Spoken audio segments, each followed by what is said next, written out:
Don't just sit there and waste your precious time. When you want to do something, do it right away. Do it when you can.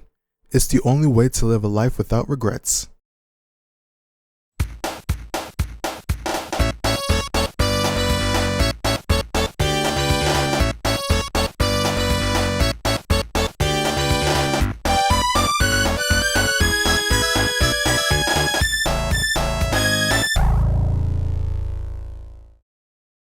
So before we start the story, I want you to forget everything you know about Sonic the Hedgehog. Forget about the two-tailed fox, forget about the ultimate life form, forget about the Ark, forget about Solaris, forget about all that stuff.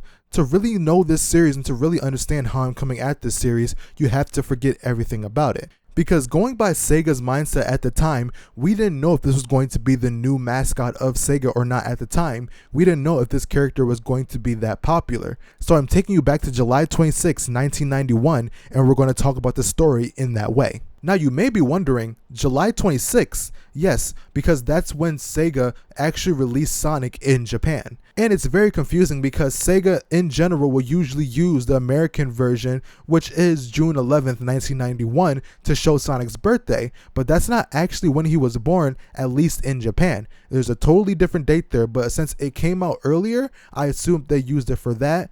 But overall, he was released in Japan on July 26th. And that does overall show how we're going to be reviewing this series, which is by the Japanese side of Sonic. If you've seen my Sonic character video, you'd already know that I think Sonic is totally different from the American side, and it also goes to the stories themselves. A lot of people in America assume that Sonic barely has any story going on in the American side, but in Japan, Sonic actually has a couple more things going on in the stories that isn't shown at all in the American side and is kind of lost in translation or by the crazy doings of Sega of America.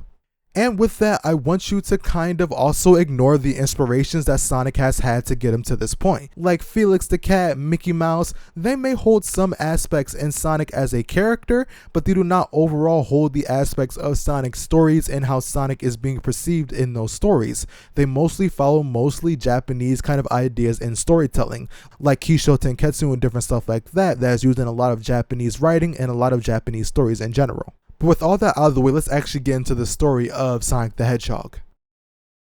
Sorry for being impertinent. You're all talk, and that's not good. I'm not doing it for justice. I'm only doing it because I love to. However, I'll never betray you. So the story starts off with actually introducing the main villain of the series, Dr. Eggman. It says here that he is an evil genius scientist, and we'll even see later on that he actually creates robots and actually can make whole bases to get what he wants. And that's interesting when you start to think about the themes of the series, which we'll actually go into a little bit later. It also says that he has begun to embrace his evil ways again, while also berating the main hero of the story, talking about how he ruins his plans and how he'll crush him with his science. Clearly kind of showing that he has kind of a superiority complex or is a little bit of a narcissist. Then it goes on to talk about the island of South Island being described as a treasure trove of gems and ruins.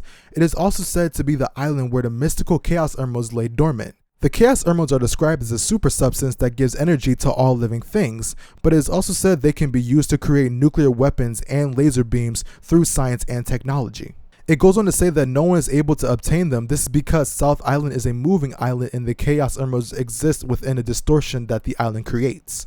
Which I find to be very interesting because it kind of sets up this world to be a very magical place. It isn't set up to be like normal Earth, but describes it as being this kind of mystical island that can also distort the island itself to create something that the emeralds can hide in. So it kind of makes it seem like this is a journey that is going to be special and kind of has some special connection to the character or has something special connection just in general to the narrative itself. Which here it actually derives itself from Dragon Ball by making this aspect of find the thing on Earth, where you have to now find it in these distortions in the island, which is mostly an excuse for special stages, but I find it interesting very much lore-wise and character-wise, just how the island is created. The island here is clearly defined as something that has its own magical way of doing things, and I think it will go more into the narrative when we talk about it. But I do find it interesting because later on they will kind of change this and kind of not use it at all, and it feels very weird to me, and it kind of just goes to gameplay purposes, but overall it's very confusing later on in the series. The story then goes to say that danger has come upon the island when Dr. Eggman and his henchmen have landed on the island. Then he decides to develop a whole fortress for his endeavors to find the Chaos Emeralds to help him on his way. And that is then we're actually introduced to the main character of the series, Sonic the Hedgehog, as he says, "Eggman, you still won't learn your lesson!" Which it describes Sonic as rushing over after hearing the rumors, where it says that Dr. Eggman's harassment was a regular occurrence. Dr. Eggman, in kind of his narcissistic ways, kind of describes himself as being the nemesis to Sonic, but even in the manual it says that he's no match for Sonic. So then we go into the character of Sonic the Hedgehog, who is described as this playful, confident, but also very serious character when a time is needed, who is also a person who always wants to save his friends, in comparison to Dr. Eggman, who's very cocky, kind of narcissistic, who also wants to take over the world for his own personal gain, and is also very much destroying the environment, in comparison to Sonic, who is trying to save it. It describes in the manuals itself as Sonic loving the planet in itself, so Dr. Eggman trying to destroy it will be something that Sonic will be totally against. It is also described that Sonic is the fastest thing alive, going as described as being faster than the speed of sound. Now, of course, that could be contradicted later on, but for right now, it's only the speed of sound. Which I think overall makes sense narratively, because you don't want Sonic to be super fast to the point where you can't even play the game itself, because realistically you're not going that fast inside the game or even outside the game, so it makes sense for him to be faster than the speed of sound, not the speed of light or anything crazy like that. I like how it describes here that Dr. Eggman's harassment was a regular occurrence, kind of showing that in this story that Dr. Eggman has kind of been harassing these people on his island for a while making this fortress. So it's been a while since he's been doing this. Sonic's just usually been the one to run over and stop him if he ever does anything too crazy, apparently. And even how it says earlier in the story that Eggman has embraced his evil ways again, it clearly shows that Eggman has been doing this on multiple occasions. This is not the first time he's done this, and it's not the first time him and Sonic have been in it. As Sonic, it says, "Eggman, you still won't learn your lesson." Clearly kind of showing that he and Eggman have fought before, and this has never been their first time fighting. This is probably like their third or fourth or whatever time it is. We really don't know. It's supposed to be kept a mystery, and I kind of like that. It kind of gives me the same ideas as SpongeBob, where SpongeBob and Squidward have been neighbors before the first episode ever, where Squidward already knows SpongeBob as a neighbor and he kind of warns Mr. Krabs in this idea. I kind of see that here with Eggman and Sonic, where the antagonist and the protagonist are kind of in the same place and they've already known each other and already met, but now they're just dealing with their shenanigans for once in a while. Usually Squidward isn't really the antagonist of the series, more it's the person getting into stuff with SpongeBob, and SpongeBob mostly doing the most crazy stuff or anything really weird. As we see in most episodes, SpongeBob is the one doing the most weird stuff as Squidward is trying to relax. So instead of having Sonic or Dr. Eggman be the insert character of the story, Sonic and Eggman are just the characters themselves living in this world, and we're just kind of witnessing it for the first time, even though this is not their first time. It kind of makes this world kind of feel like it existed before us. It kind of makes it feel like an actual world, not a world that just started in front of our eyes. Now, Sonic Origins kind of makes this kind of bad, but overall that doesn't exist right now, so I'm not going to really talk about it too much.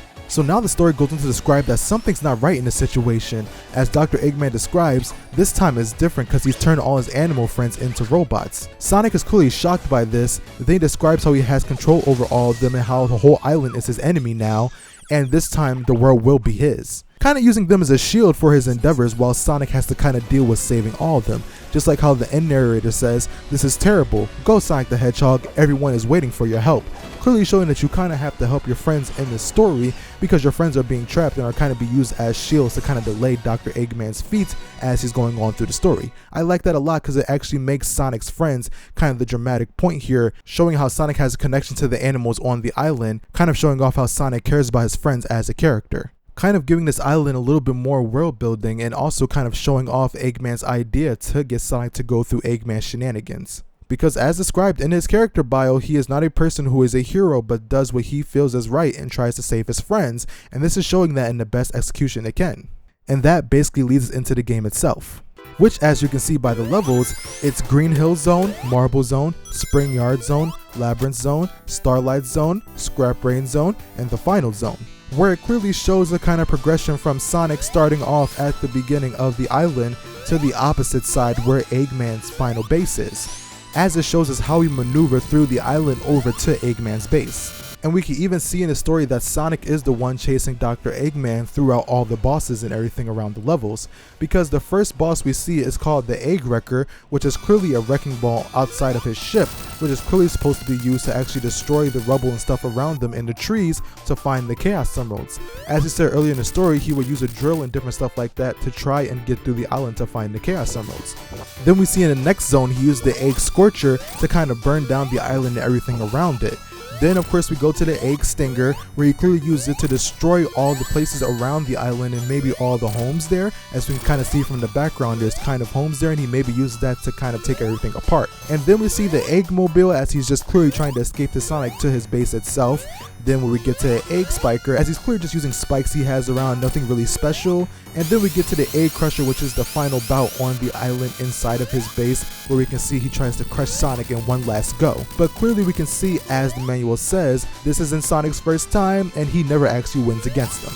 And then we get to the end of the game where Eggman's base is blowing up and everything, and Sonic has all the Chaos Emeralds, and he goes back to the island and all the animals are cheering and saying hooray and stuff like that. And then the Chaos Emeralds come out of Sonic's hand, they expand and add these flowers, and then we get the end title screen for Sonic. But wait, we're not done yet. I actually do want to talk about the Sonic comic that came out around the same time as Sonic the Hedgehog 1, because I think there's a lot of interesting things that are shown in here that kind of go towards the narrative of Sonic the Hedgehog in its first story. Because in this story, we kind of get the first battle between Sonic and Dr. Eggman. It talks about how Dr. Eggman is building his giant fortress and how he has his robots to invade the entire island, and he's looking for the Chaos Emeralds to make a giant egg?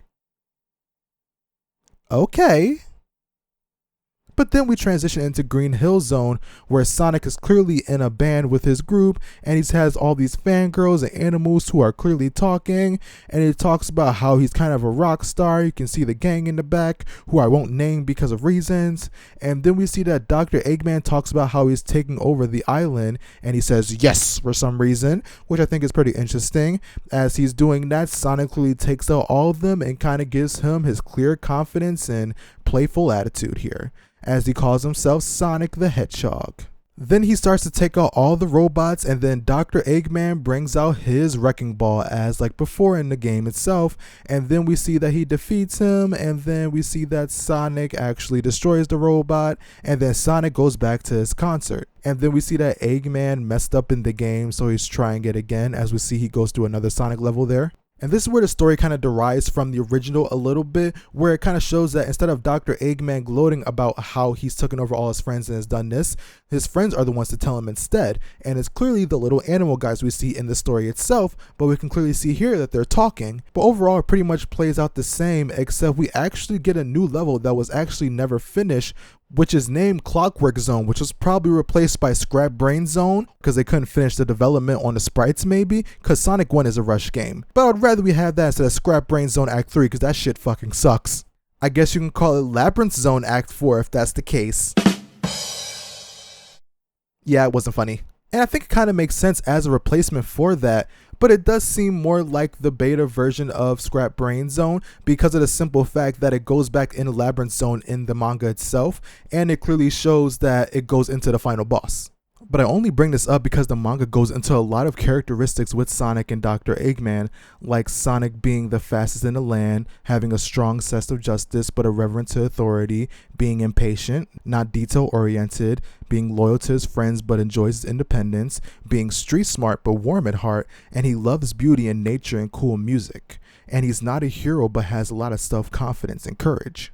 And while I know this doesn't hold much to the actual story itself, I did think it was actually very important to go through because this came around the same time as the first game itself, and it kind of depicts the game itself, in which I already used as visuals for this whole video. But overall, I just think it's kind of interesting and kind of expands on the different stuff in Sonic's character that we don't get in the game itself, clearly because at the time we couldn't really do that with games like this because personality was kind of hard to do because there was no dialogue or nothing like that. We wouldn't really get that until Sonic CD.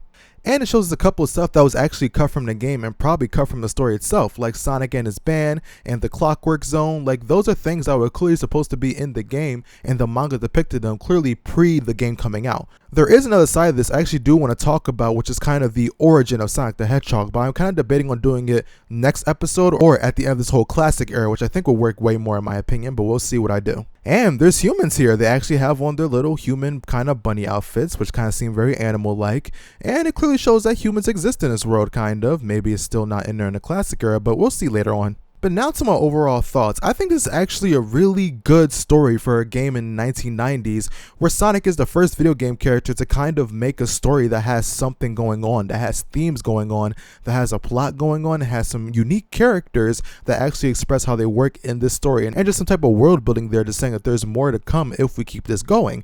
And I think it's all really good for a first game and a first story by Sonic Team, and I do think that Sega is trying to push some emphasis on this character with the ideas of stories and the ideas of him being kind of this protector or magical thing with a magical world, kind of just being like most stories at the time, kind of reminiscing on Mickey Mouse and kind of the ideas of just Mickey going on fun adventures, but also maybe doing something so fun and cheerful or something like that. But I really just think it just works so well for a story, and now I'm going to get to my ranking of it at the end of this. So the ranking of this episode is, drumroll please,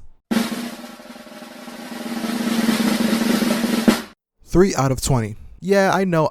You're probably all confused and just like, what? You just talk about how good this story is and how interesting it is and all this different stuff like that. Yes, and I agree, there's a lot of interesting stuff to it. I think the ideas of environmentalism work very well in the story, but it's not done the best because we can clearly see here that Sonic is just chasing Dr. Eggman, who threatens to destroy the world itself, and he doesn't really do much with that idea, but it also doesn't fully show the ideas of environmentalism to where I think Sonic should be, and that's why I think it's good, but it's nowhere near number 1, number 5, or number 6. It's just all the way to number 18, not because it's bad, but because it's just not one of the greatest Sonic stories ever, in my opinion, and it's not really the best showing of Sonic storytelling. But overall, I do think it gets a lot of those ideas together, which I think will be said more later on in these videos. But besides that, I hope you overall like this video and want to see episode 2 next week, because we're doing this every week for Sonic 1, 2, and 3, baby. So have fun as I review that, and I'll see you guys next time. Peace!